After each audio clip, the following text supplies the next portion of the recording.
Minister വന്ന് തിരുവനന്തപുരത്ത് ഞാൻ യോഗത്തിൽ പങ്കെടുക്കാന്ന് പറഞ്ഞു. മലയാളത്തിലല്ലേ ഞാൻ പറഞ്ഞത്? യോഗം 3 മണിക്കായിരുന്നു, 5 മണിക്ക് ആ യോഗം കഴിഞ്ഞു. അതിനുശേഷമാണ് ഇത് ഇങ്ങനെയാണ് നിങ്ങൾ വസ്തുതാവിരുദ്ധമായ കാര്യം പറയുന്നത്. 5 മണിക്ക് ആ യോഗം കഴിഞ്ഞ് നിങ്ങളോട് ആരാ പറഞ്ഞത്? ഞങ്ങൾക്കറിയാം. എങ്ങനെ അറിയാം? നിങ്ങളെല്ലാം അറിയുന്നവരാണോ?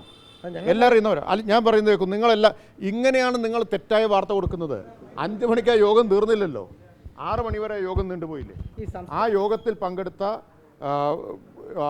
ശ്രീ ശിവൻകുട്ടി മിനിസ്റ്റർ, അദ്ദേഹം അല്പം നേരത്തെ പോവുകയാണ് ചെയ്തത്. ഇത് റവന്യൂ വകുപ്പും തദ്ദേശ വകുപ്പും പ്രധാനമായിട്ടും നടപടി സ്വീകരിക്കേണ്ട ഒന്നായതുകൊണ്ട് ഞാൻ ആ യോഗത്തിലുണ്ടായിരുന്നു. നിങ്ങളുടെ ഉദ്ദേശം ഒന്നും നടക്കാൻ പോകുന്നില്ല. പ്രധാനപ്പെട്ട പദ്ധതികളിൽ ഒന്നായ ഒരു പദ്ധതി മലയാളത്തിലാണല്ലോ ഞാനിപ്പോൾ പറഞ്ഞത്.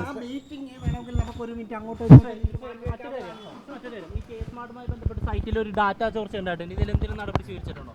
ഒരു ഡാറ്റ ചോർച്ച ചെയ്തിട്ടില്ല. അല്ല, അത് അങ്ങനെയാണ്.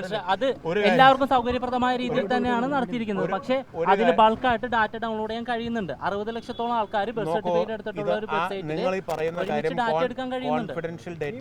കോൺഫിഡൻഷ്യൽ ഡാറ്റ എന്ന് പറയുമ്പോൾ ഒരാളുടെ വ്യക്തിപരമായ ഡാറ്റ അല്ല മിനിസ്റ്റർ. അതങ്ങനെ കൊടുത്തോളം തയ്യാറാവും. അതിന് കൃത്യമായ നടപടി സ്വീകരിക്കേണ്ടതല്ലേ? നേരത്തെ ILGMS ഉണ്ട്.